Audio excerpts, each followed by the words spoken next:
the first time in people's living room, they saw, they heard, they can almost feel and touch what the movement was all about. We must say, wake up, America, wake up, for we cannot stop, and we will not and cannot be patient. Today, the same sight and the same message. Peace on the left. Rising up to the challenge. Our generation will change the world. Still marching for equal rights. Our job has just begun. You pledge to return home to carry on the revolution. A new commitment to fight for justice. The reason we could never be who we wanted and dreamed to be in is you kept your knee on our neck. By voices young and old. My heart hurts. My soul hurts. Because I be seeing my people die on video.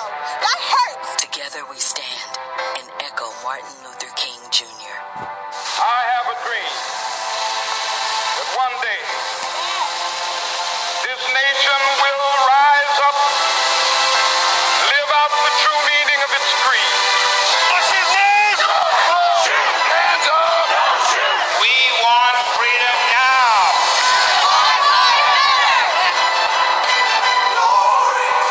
The 2020 March on Washington. Now reporting Byron Pitts, Cecilia Vega, and TJ Holmes. Good morning. We want to take you right to the nation's capital, where thousands of protesters are gathering and channeling those words spoken by Dr. Martin Luther King Jr. 57 years ago today. This afternoon, those same steps of the Lincoln Memorial during a summer that has seen protests against police violence and systematic racism across the country. We'll hear from speakers delivering a similar call to action more than a half-century later. To the community. The 2020 March on Washington has been dubbed the Get Your Knee Off Our Necks March. Demonstrators will march from the Lincoln Memorial to the Martin Luther King Jr. Memorial.